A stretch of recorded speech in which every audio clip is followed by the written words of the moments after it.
Welcome to Blue Monday from the Blue Room with me, Les and Dave. This week we're going to be taking a look back at the Anfield defeat, as you might have guessed, and ahead to tomorrow's League Cup tie against Wolves. As ever, Blue Monday is brought to you in partnership with Invisible Wind Factory. It's the first venue on the right as you head to the new ground from town, just on the corner of Regent Street and Regent Road.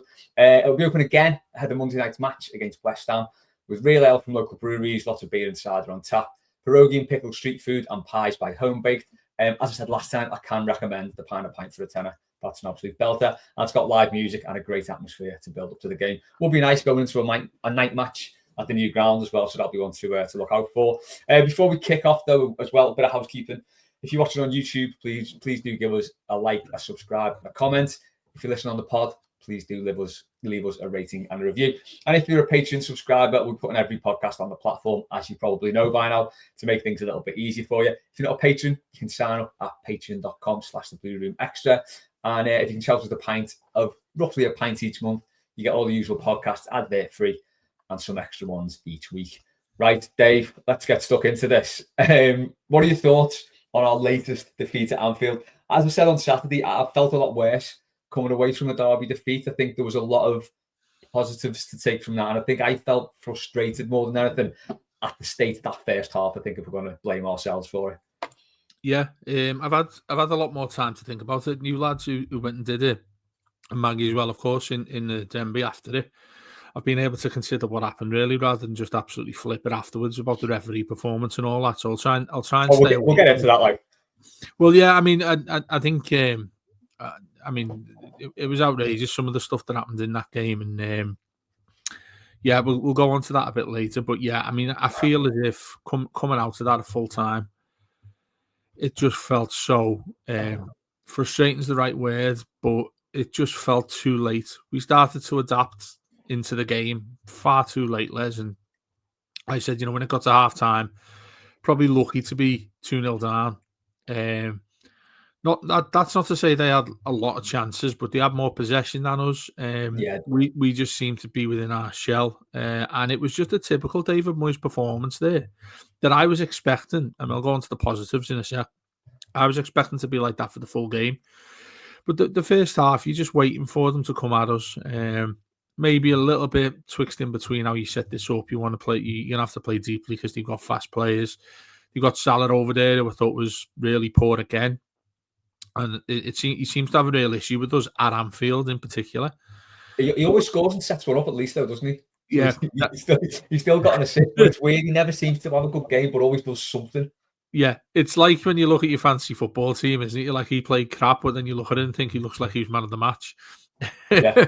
I thought that we just welcomed them to come at us, really. And I mean, I feel what we saw in the second half is the kind of thing where you end the game.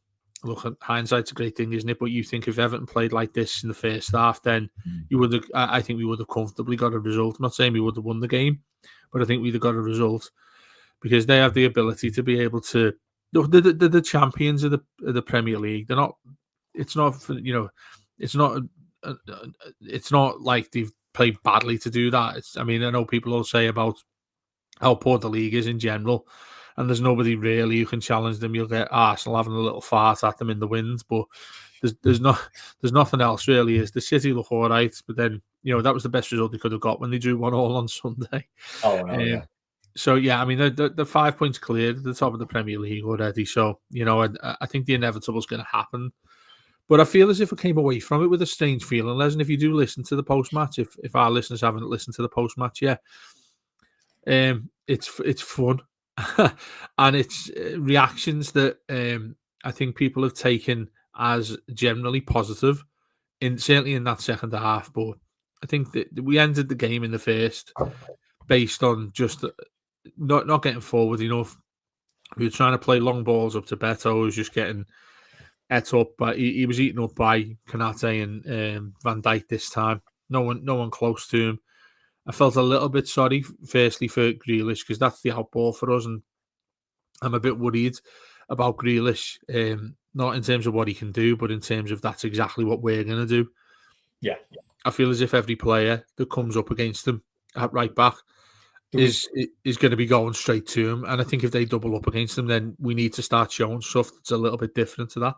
Yeah, there was one moment, I think, right at the start of the game, we had an attack, and there were 4 players around him at one point. So that shows if Liverpool are taking him that seriously with the team they've got, everyone else is going to try and nullify that. Now, normally, against most teams, that will open up a lot of space for Dewsbury Hall and Dye and any other players who want to get involved in the attack. But I think against Liverpool, it's sort of it's like they know how to adapt. They've been playing against players like him for years, you know, in Europe, at home and everything. They played against the best players in the world. So they know how to deal with that. But I think he still did a lot of work, didn't he, in that game? He still, you know, Conor Bradley fouled him 5 or 6 times. Didn't get a booking, amazingly, but again, we'll come on to that in a bit. So he was still getting, like, he was doing a lot of damage to them. It was just, as you say, when we sort of get to that final ball into the box, or, you know, there's no one there to attack it, really. And I think, like you said, Beto, he worked hard again, but he's just a very one-dimensional player, isn't he? And I think this new setup doesn't play to his strengths. I think last season we got the best out of him when we had Alcaraz and McNeil playing, and we were playing very much on a different style counter-attack. So it was play a quick ball through to feet.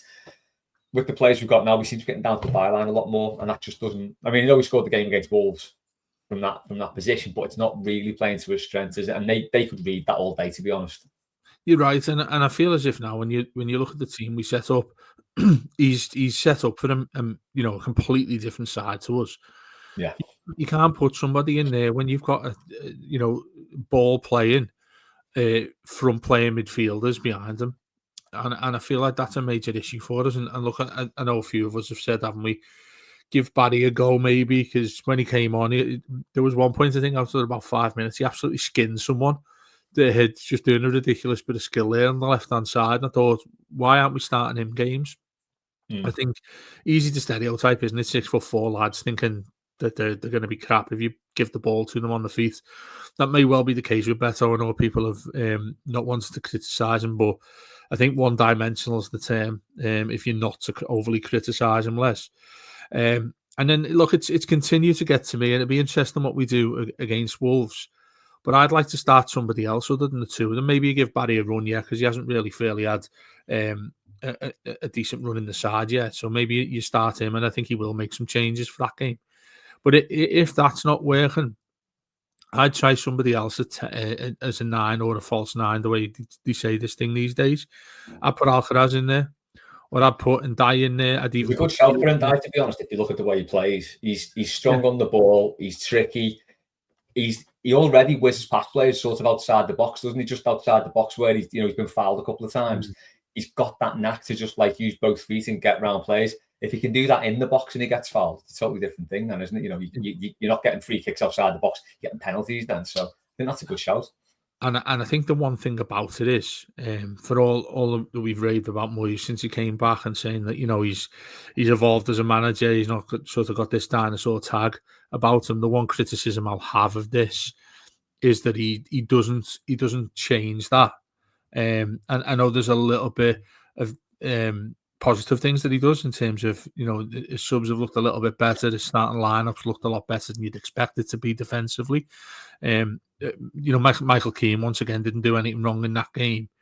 And I look at that side and I think, is Moyes still going to just stick to his type, particularly against sides away from home like this? And it looked to me like we did. And then when he did change things, it was far too late in the game. So I'd like to see what you said there. Pick any one of the 4 to throw in there as a 9. Would you play somebody as a 10? Maybe. Just do something different, particularly this early in the season, Les. I mean, these next 3 games, you've got coming up 3 home games on the spin.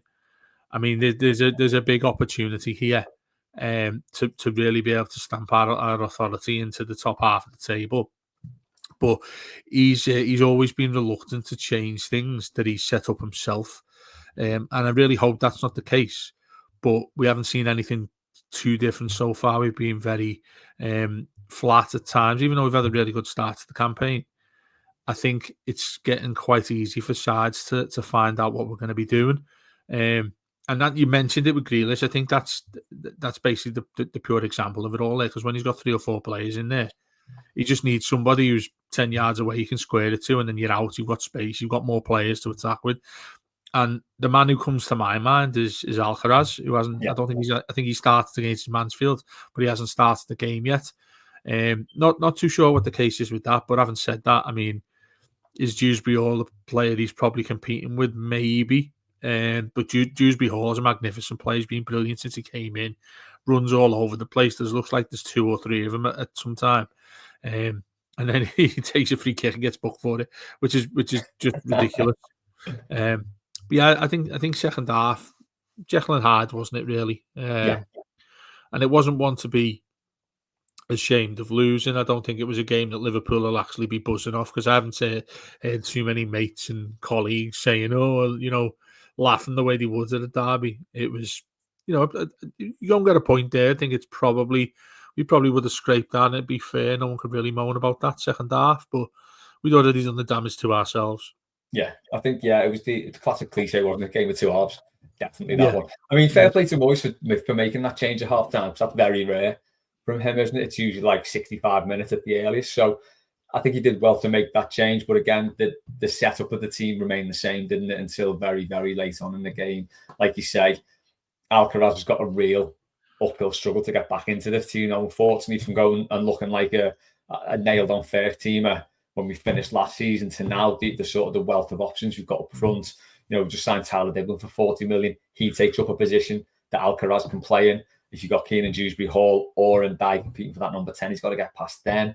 Grealish on the left, likewise, or Ndai on the left. So there's a lot of positions there where he can play, but it feels like everyone ahead of him is just that little bit better. But, we're going to use him during the season, because it's, we're going to get injuries. We've got the AFCON in January, of course. So he will get a chance. But yeah, it would be nice, I think, to see some players maybe come on a little bit earlier, especially if we need something different. Just want to look back at the defence a little bit now. Tarkowski comes in for a bit of stick, and you could say he was slow to react to both of those goals at the weekend. The first one was an incredible ball by Salah, to be fair. Everyone raves about the finish, but he did well to finish it like that, but he just sort of helped it on. I think the assist was better than the goal in that respect, because it was a great little chip through. But I think Tarkowski was just off him a little bit.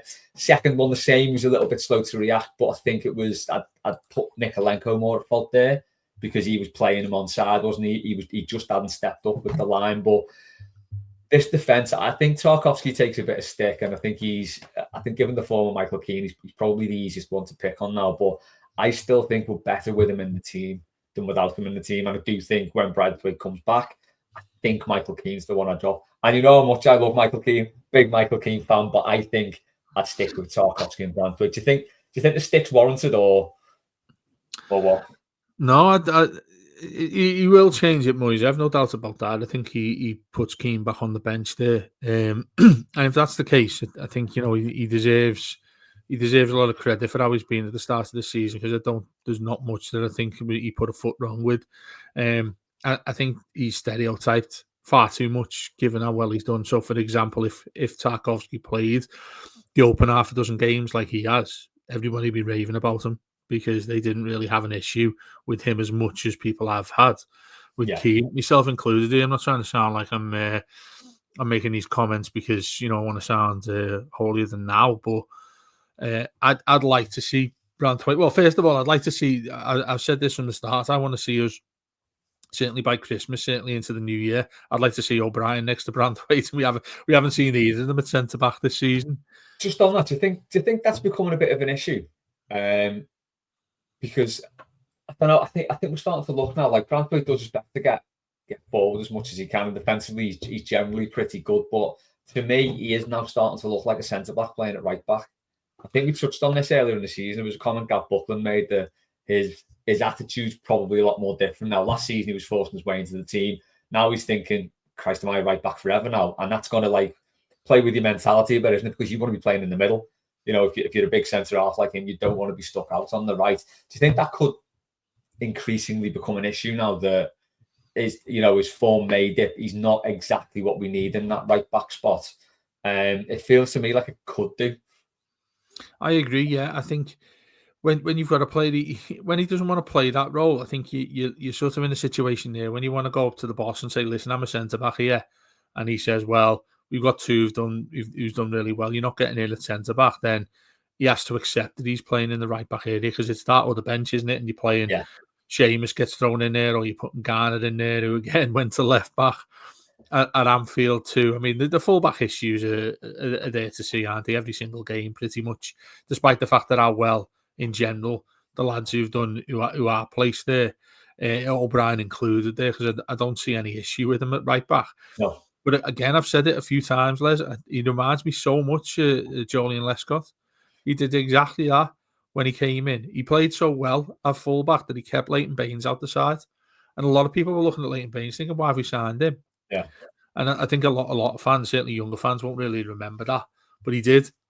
It was and crazy. I was like, he's brilliant at left back. He absolutely bombed it forward, similar to what O'Brien does. So I feel as if we're maybe we're a little bit guilty of talking about this as a defensive, a back four. Of sort of being a little bit guilty of thinking, well, we're waiting for something to happen in order for these lads to get into what we want as the lineup, i.e., what you said there about Keane. Branthwaite's back, you put him on the bench, put him next to Branthwaite. What you said there about O'Brien being brilliant at right back, but he is a centre back. I think there are a lot of issues to make. If they're all fit, I mean, there is a big decision to make there for Moyes. Keane will be on the bench. He's gonna be the one that gets dropped. I think we're pretty obvious about that, and he'll get dropped not for the sake of himself, but for the sake of the fact that he's got the captain next to him. And I will make that point, Les, that their second goal, it is really poor, the challenge he tries to make there, because he decided if he did throw, I think Ali McCoist, who seemed like a massive red, and even Danny Murphy as well. I was like, what are you doing here? I think it was. I mean, I don't drink much anymore, but I thought it was having one when I thought Danny Murphy was spot on when he said that why is he going in with his right foot there? Because he's not going to block the ball, and he falls down in a really strange way. When if he goes with his left and was your right footed player, but if he went with his left, he probably blocks that from going across. He's been the worst of the two. I think. Well, the lesser of the two, shall we say? I think worse is maybe a little bit too harsh for him. But with him being the captain, if Branthwaite, put any of the other two in, if you put Branthwaite in or if you put O'Brien in, and they played exactly the same, but their name wasn't Michael Keane, they'd be starting for the rest of the season. I put it that way, because I don't think he's done anything wrong and he's been one of our best players so far. I might get slated for that, but it's certainly my thought. No, I think he has. I don't see why. You've signed them for a year. I mean, people have written him off for so many. Again, myself included. I've written him off so many times. The same we did with Ashley Young, and Ashley Young had a decent finish to his time with us. I don't know. So maybe we just have, like I say, we're waiting for something to happen there. We're waiting for Keane to make a mistake, and then everybody's like, right, get him out, put O'Brien in, put Garner to right back, or as soon as you can get Branthwaite in, Michael Keane's going to be there. You don't want him to come on unless we're absolutely desperate or there's any sort of injury. I think people have actually wanting that to happen, and I certainly don't, because he's been fine. Yeah, I'm saying it's nice. It's nice to have that issue, though. I suppose, isn't it, that we are well stocked at centre back and we're well stocked in the forward position. Now, apart from centre forward, obviously, it's sort of centre forward and the full back positions. As January approaches, I think they're the ones that we're probably going to be looking at. Maybe not left back so much because we have got cover there, but the right back and the centre forward position. But the nice headaches to have, really, and it's nice to be coming away from a game at Anfield where we're 2-0 down after half an hour. You're thinking this could be a disaster today, because they looked like they could cut us open at will a little bit. I know they didn't really, but it looked like it could turn into one of those games whereby it's like it ends up 4-0 or something. But we did really well to sort of not just get back into the game, but I think really impose ourselves on that second half and look the better team for the most part. So should we touch on the referee just briefly, because I mean that display absolutely blew me mind. Like, I think it blew everyone's head off. But some stats on Darren England. So on Friday's mailbag, I said he's currently the best ref that Everton could have. But I did caveat. He might well have been, though, Les. He might still be. He was at the time. Like that. But I did caveat that and say, but that will probably change at Anfield. So that was only our second loss in 12 games he's refereed. We've won 4 and drawn 6. But it feels like he definitely got the memo there, didn't he? About, how to referee this game. And just like with the Aston Villa game, it's like 2 games on the bounce now. We've had like an absolute shocking display from the ref. So mentioned it before, Conor Bradley committing 5+ fouls on Jack Grealish and not getting a booking. I think the last one he committed, I think the referee said 1 more. It's like, it took me back to, remember when Lucas Lavia used to get away with it every derby? Yeah. He'd be kicking shite out of players 4, 5, 6 times and not get spoken to or booked at all. It felt like that, and it's just incredible. But the most incredible one was the Dewsbury Hall booking, because nobody knows where that came from. I watched Ref Watch on Sky Sports before, and David Gallagher did as much as he's ever done to say the referee was wrong, but still couldn't quite bring himself to fully say it. Yeah. So his sort of justification was, I don't know if you've seen it, he said the referee's turned his back on the play, so he probably said to them, wait for me, and he's turned his back on the play, and we've played it. And it's like, well, he shouldn't be turning his back on the play. It's like, as a footballer at any level, you don't turn your back on the play, do you? You turn round and you jog backwards. And that's what the referee should do, so he can see the ball and he can see the players at all time. So that's bad positioning from him, basically. And then he's seen his arse that we played the free kick early. But that's still no reason to book a player. And I'll come on to the added time in a minute. But it was him slowing the game down, not us. We were trying to get it moving because we knew we were in the ascendancy and we knew we were pushing for that equaliser. And he kept slowing it down and doing Liverpool's job for him. And it was just so frustrating. But that booking was crazy. And Dewsbury Hall's, he's 1 more booking away from a ban now, by the way. So it's silly, but you can laugh, but they add up, and it could cost us. There's a lot to pick apart there from what you've just said there, Les. Sorry, I went off on one there. No. Every single thing you've said spot on, and just trying to go back through it in a very different way. But there was an ambiguity of the way a referee is these days, and I go back to something there that you reminded me of, where I think that this is completely random, but I remember David Beckham scoring a goal away at Blackburn for Manchester United, and Brad Friedel is on the edge of his 18-yard box, organising his wall and all that, and Beckham just takes it and lobs him. No referee, the referee hadn't blown a whistle. So I'd like to know, all of these years on, do you have to wait to take every free kick for the referee to blow, or do the referee just say get on with it? There's an ambiguity to that. There's just like, if you want to take a free kick quickly, it's your obligation whether you want to do. You can ask him, is it? Because then the moment's gone. You can't say, "Can we take this?" It's like, that's the thing. Or is he meant to say, "Oh, hang on, because it's in an attacking area. Let's make sure everyone's lined up and ready. Let's make sure their centre backs are already in a line and it's going to be a fair contact, a fair." Battle when it gets launched into the box. It's a disgrace. No, do you know that? Do you know that? You coach football, don't you? Just talking from like experience of like very low level, like Sunday League and kids football, that's the sort of decision that's generally made at the start of the game. So the referee will speak to both captains and he'll outline, what his expectations are for the game. Basically, this is what they all do. They say, it's basically the main thing is they say in like kids football, Sunday League, is basically don't give me any shit. I'll no book you over, I'll send you off. But they also say things about playing advantage and stuff. And they'll say, if I see an advantage, I'll play it. I might get it wrong, but I will play advantage as much as I can. And in that conversation, that's when it usually comes out. If you want to take a quick free kick, you can take it or wait for my whistle. So that's on the referee for me to sort out at the start of the game, the expectation from the players. On a professional level, that should be sorted out. But is that just his choice? Is it just his choice, as in like, oh, hang on, you can take, because I'm gonna, there's no actual rule. I'm just gonna decide when you can play a free kick quickly. That doesn't make sense to me, because look at how unfair it is. Like he's close to getting a ban. Could have led to a sending off. Everton then are going to change how they take free kicks. It's not like he turned to everyone and said, "Wait for me, whistle." Like, and I know a few big Reds were saying that, weren't they? Like, they actually told him before he took it, wait for his whistle. But, and he said he told him, really, would you not make a sign of it? You see referees who go like that and hold the whistle up in the air. or like the indirect one where their arms up, something Correct, like yeah. that. That's it. Like, Yeah, just why not just do it like you would do when it's an offside? You keep your arm up until the ball's played. It's a ridiculous. It's ridiculous not having a rule. It's not a ridiculous rule. yeah, It's ridiculous not having one. And anyone who wants to get in touch, let us know if I'm being completely wrong here, and it is an actual rule that we have to wait for his whistle, because I'm pretty sure you don't. There's many occasions when I've seen it, and also, is it based on where the position is taken in? Does that sort of bar get risen? Similar way to a penalty won't be given unless it's higher up than when it would normally be given as a free kick in the middle of the park. We yeah. see So the closer you are, the we see higher that the bar. game Yeah, to game. Yeah, it's horrendous, really, and the various other aspects of it were a joke.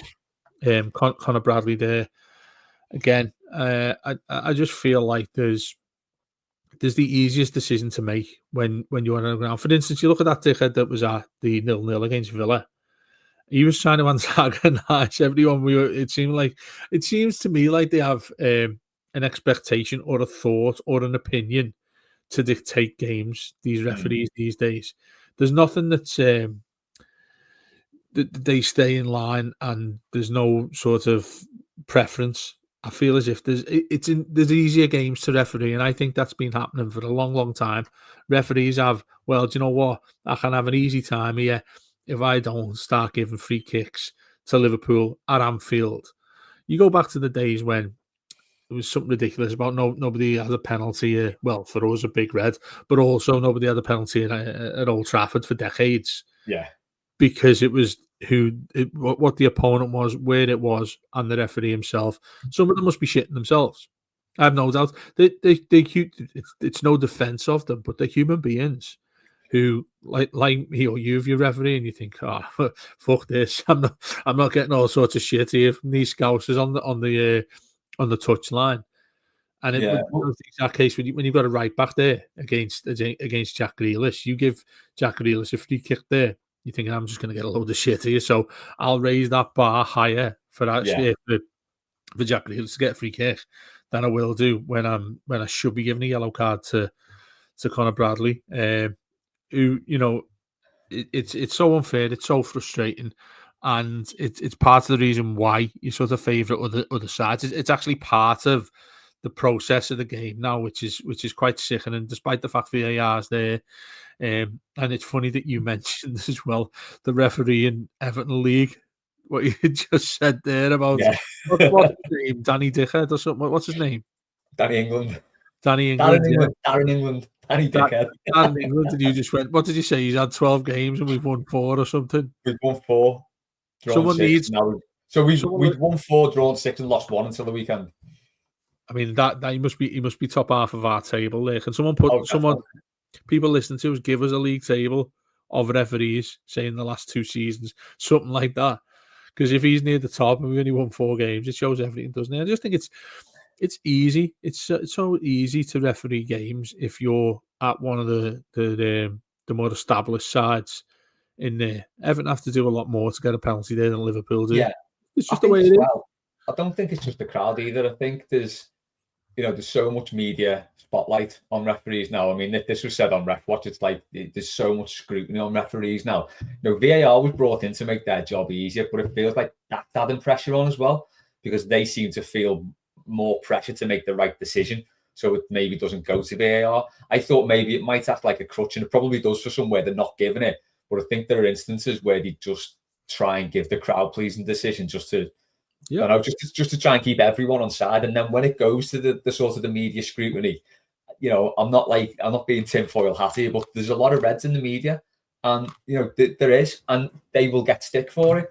So yeah, it could be just a case of wanting an easy life, which is a bit shit, really. But I mean, the fact that, sorry, Dave.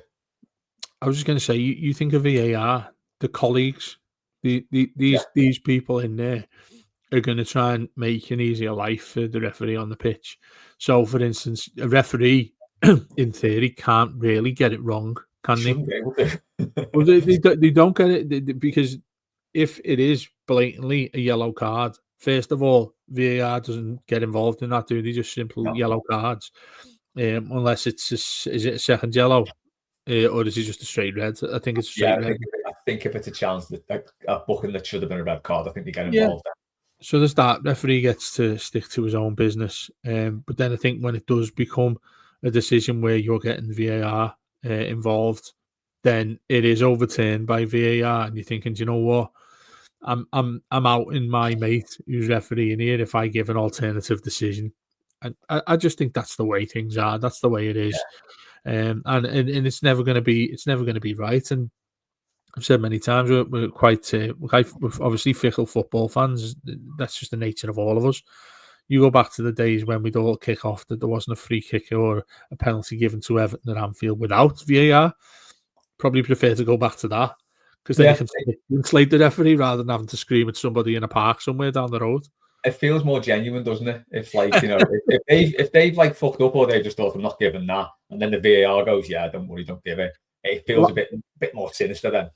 I enjoyed that against Villa. The referee, everyone was absolutely fuming with him, and I thought this is going back to the old days. Yeah. Do you know what? Just before we get on to a timekeeping as well, the one thing that really frustrated me about the Conor Bradley stuff was we saw at Burnley the week before with the Reds, Kirk has got hooked at half time or just before because he was having a stinker and he was on a booking.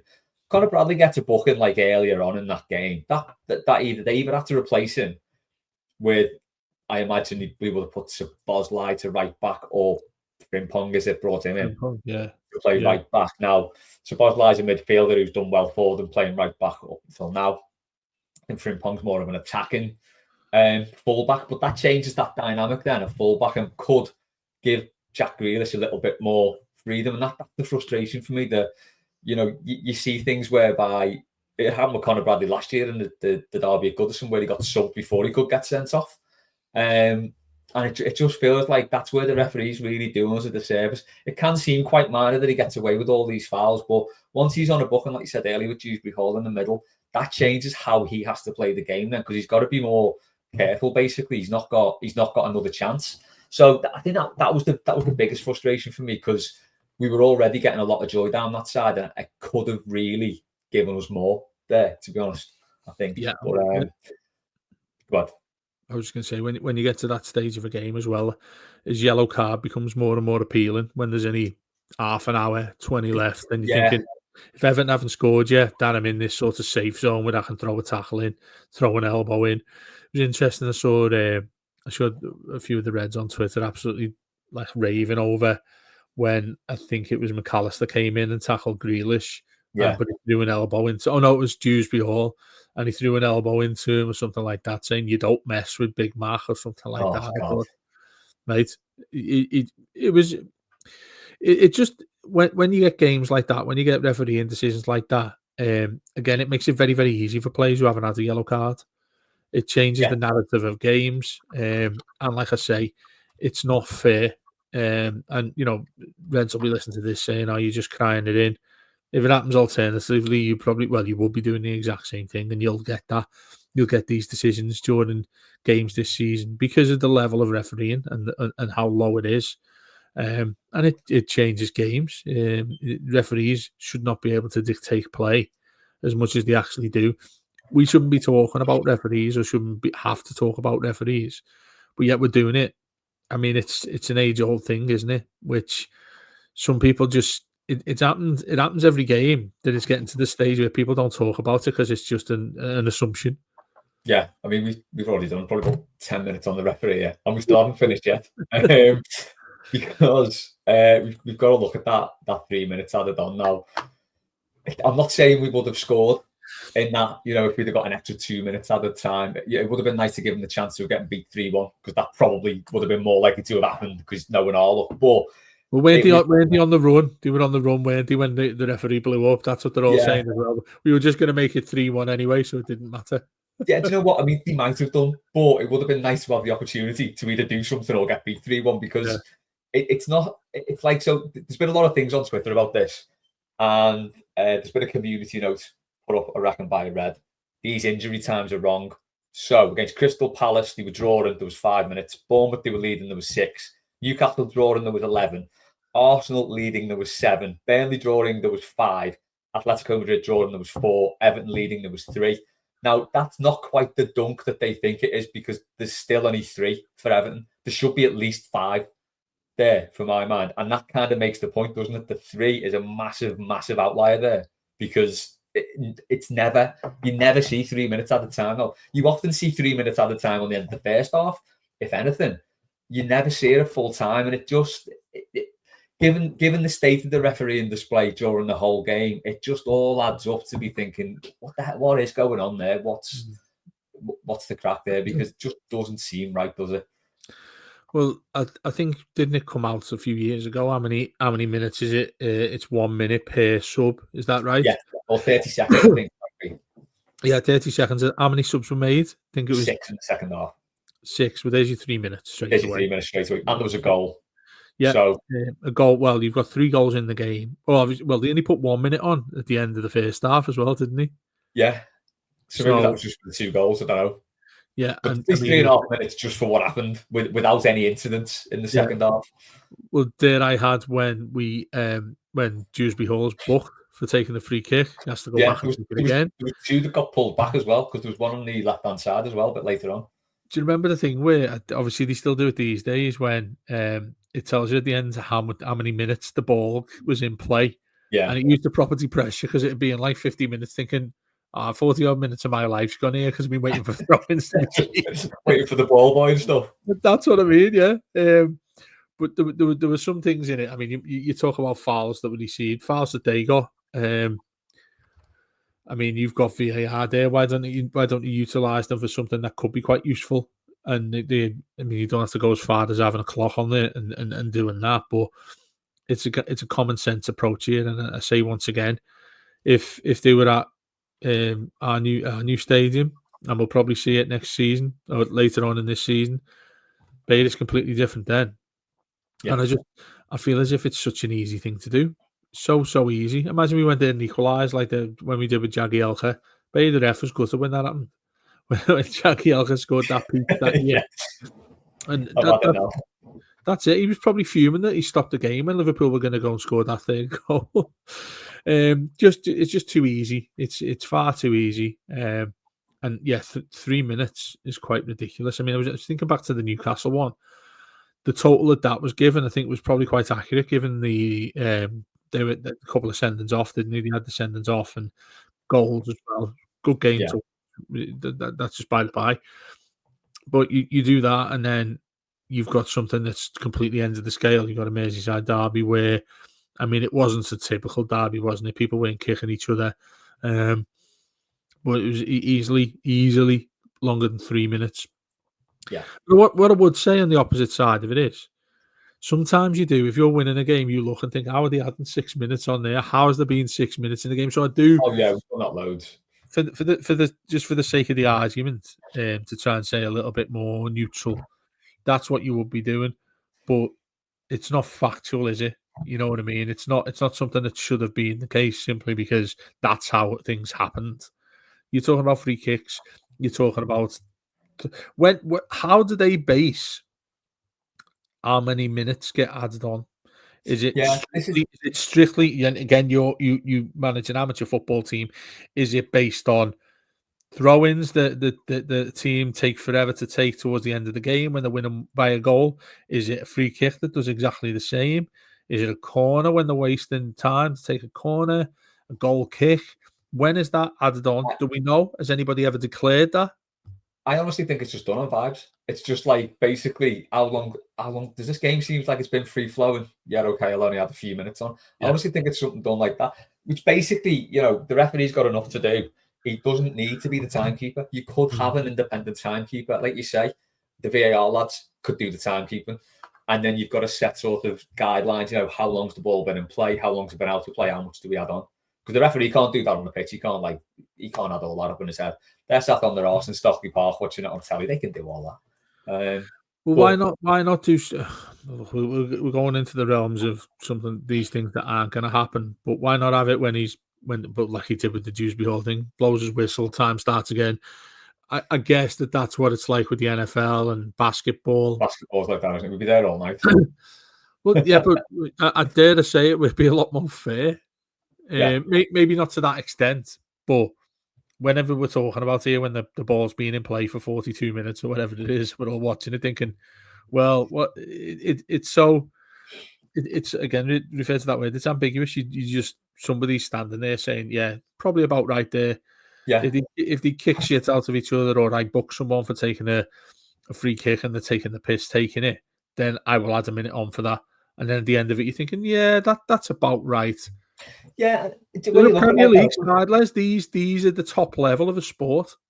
yeah, and it does feel like because we weren't time wasting, because we were trying to keep it moving, we've been penalised there. Had we been time wasting, he'd have added more minutes on, which is a bit mad, really, when we're chasing the game. Just before we go on to enough about the referees anyway now. Just before we go on to Wolves briefly, let's end on the positives from that game. Jack Grealish, for me, best player on the pitch. Ali McCoist almost said he was, but couldn't quite bring himself to do it. He obviously set up.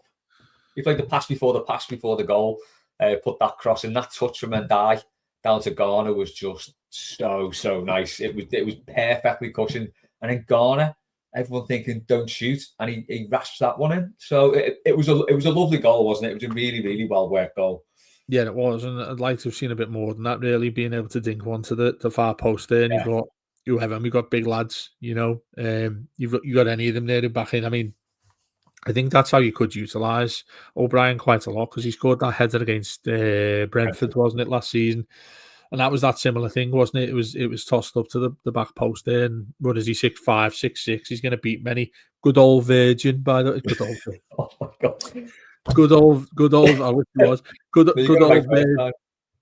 old Virgil by Darren Fletcher. That good was old Virgil. that, wasn't it? I mean, just on that as well.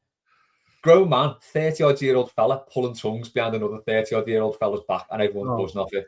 Like he was a wrestler coming out. Do you know, like he was John Cena running down to a wrestling ring. Yeah, it was embarrassing. That, and I actually thought it was quite fun before that, when they were taking the piss out of each other and having a laugh at the corner. But then the shithouse did that as he's got a back to him.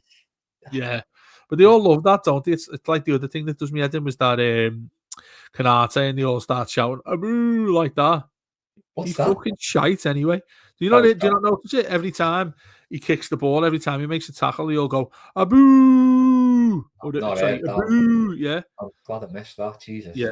No, he does. They do that all the time. That's another one to add to the list from Friday's mailbag of things we dislike. Just ridiculously childish. But like it, and maybe it is for the kids who do it, but it's definitely not. It's like the 40,000 or the 60,000 that are there, they're all doing the same thing. But yeah, that just there's an immaturity there, isn't there, from doing that sort of shit? And it's probably shithouse behaviour, that, isn't it? What he did there. Yeah, behind his back as well. Do it to his face and square up, by all means. But behind his back and buzz nothing. No. Well, I mean, I'll get slated here for saying about Conor Bradley. I think he handled Grealish quite a lot by the most part, until when we scored the goal, he got to the byline, dinked one to the back post, and we did that. Maybe that's what Grealish should have done a lot more. And I know he's bit in between whether he should cut back and lay it off. He's a better player than that, isn't he? When Jack Grealish gets the ball, you don't want him to give it back to the lad that's giving it. Unless it's absolutely essential, or when he's got like 4 men around him, like you said there. Because what always got me with him, obviously didn't watch him as much as close as I do with Everton, but he's got a left foot as well.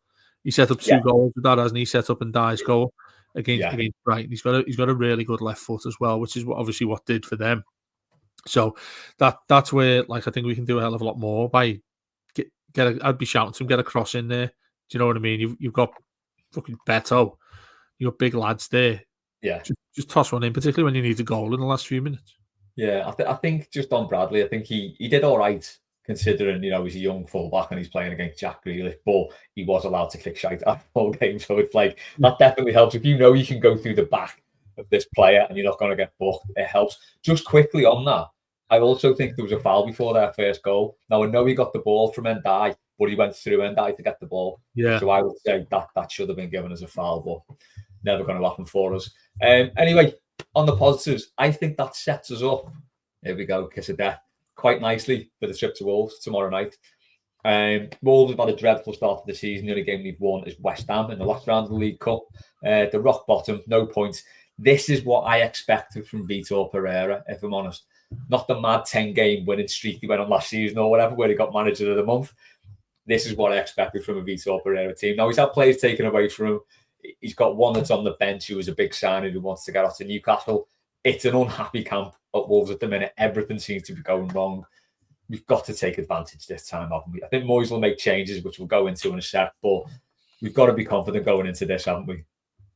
Definitely, yeah. And again, I'd hope that Moyes doesn't revert to type like he's done with these competitions and start put himself in goal and all that sort of thing he used to do. And Alan Irvine at right back playing as captain. Bring back Junior. Was it Junior Fernandez? Yeah, yeah. Francisco Junior, wasn't it? Yeah, some shocking lineups the idea, but I do think he'll make at least half a dozen changes. I'd like to see Dibbling given a go, and more to the point with this, I think if he does make changes, I don't think it's going to be much lesser of a side that you'd put in a Derby, for instance, because we've got a strong bench now. Yeah. So I'd be interested if he did start Dibbling, if he did start Barry, you put Alcaraz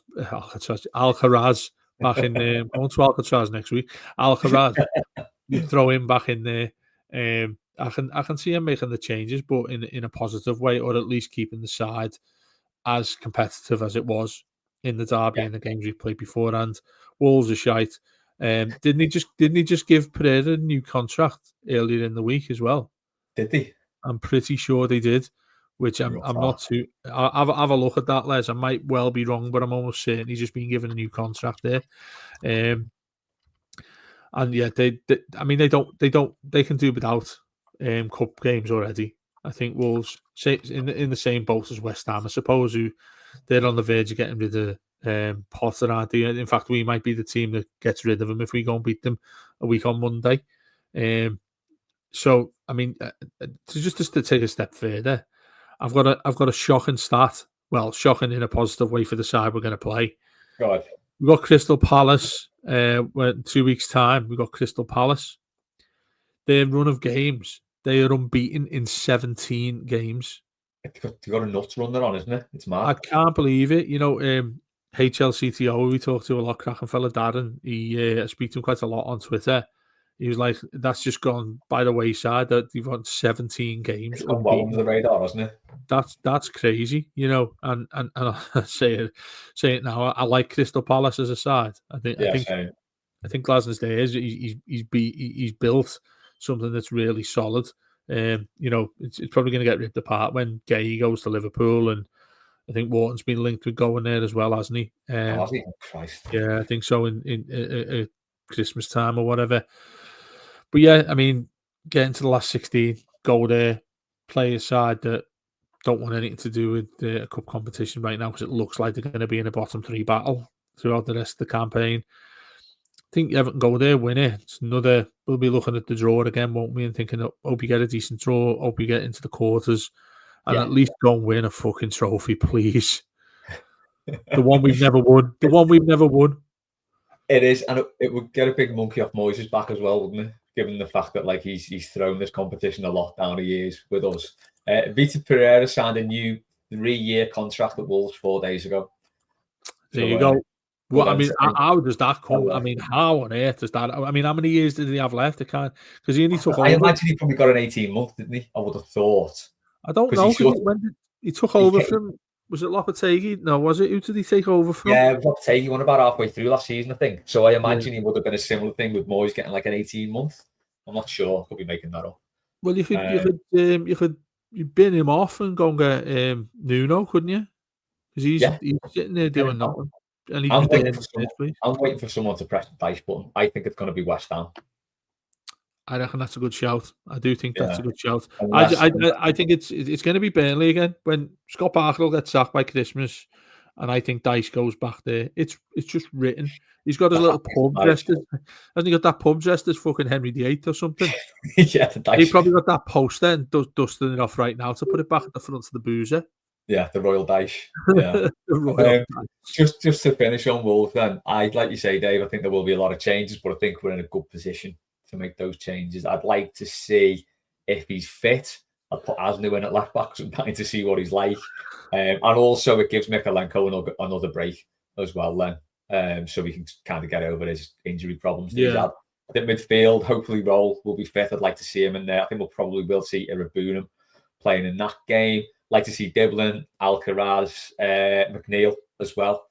I think there's 5 changes. You've just mentioned it. It does show that we've got a squad, doesn't it? Yeah, it does. Yeah, and then you stick Barry up front, who didn't start at the weekend, and I think you've got, or like you say, Dave, put someone else up there, like maybe Endai or push Alcaraz. Or it's like it's all positive changes and changes although don't improve the team, they don't make it markedly worse like they have done in recent years, whereby we're bringing in lads who've played 2, 3, 4 games for us and they look raw and they don't look very good and they're usually off to Plymouth within 6 months. So we're going in now from a position of strength to make those changes, I think, and it's a nice position to be in, isn't it? Hoping for the last 16. Do you reckon? Yeah, I can just imagine Moyes sitting there saying to them, we've got no way we can get jumped out of this competition because when we swap these lads, they're not actually that bad. We put in goal, or we've got a half decent reserve keeper there as well. What are we going to do? Oh God, yeah, you might be in Might Need Travers. I was watching a game with Liam on Saturday, and he was talking about the first half and saying this is more old Moyes than old man Moyes. So I'm hoping he doesn't revert to old Moyes for tomorrow night. But no, I think we'll have enough. We've got out on pens 3 of the last 4 years. The Onana pen. The Onana pen, yeah, against Fulham. Was that South? Oh no, was that Fulham? It was Fulham, wasn't it? There was Southampton last year. That was to get us a semi-final against them. Yeah, that was in the quarters. It was Southampton last year, wasn't it, in the third round, I think. And then in 21-22 QPR, when they beat us 7-8 on penalties, I was at that. And Begovic had one of the worst goalkeeping displays for saving penalties. He didn't move for any of them. He didn't move. He didn't move, honestly. It was great. He's a child fella. He was a decent keeper, but my God, he was awful in that penalty shootout. Deliberately. I think so, yeah. He's definitely underrated. Can't be asked for nights of games. Oh, yeah. Let's see what happens, but we should have enough to get through. Right, that'll do for this week's Blue Monday. Got through a fair bit there. Nice one, Dave. Coming up this week, we've got the byline. Still not sure whether that's going to be out tomorrow, Tuesday, or maybe Wednesday after the Wolves game. We're in negotiations with Paddy and Matt about that one. Then we've got the weeklies coming out on Thursday. Mailback will be back on Friday. We've got the new deep dive, which is about Brian LeBone, I think, this week, Dave. Brian LeBone, yeah. Stephen Becky doing it. It's been brilliant so far. Feedback we've had has been amazing. The amount of work they put into it, because they're 2 well-established journalists. Some of the knowledge on there is incredible. So, and I know I started maybe stereotyping, putting it down to older Blues might like it, but then again, there's always an education, isn't there, if you want it. So anyone go and listen to it. The one that they've just done was a 2-piece series on Mashiri, and when he first came in, and all sorts of information that you probably didn't know that was about him. Really good listen, so go and check that out. And obviously, it's not time specific as well, so you can catch it wherever you go and whenever you want to, whenever you need to listen. So I'd implore anyone to go and give it a go, because they're fantastic at what they do. Yeah, and I'm hoping that Woodchurch gets a shout out, because I'm pretty sure Brian LeBone used to live around there with his wife, which is where my dad's from, and just down the road from me. So here we go. Anyway, that's been it. There's the tenuous winner link. I always need one.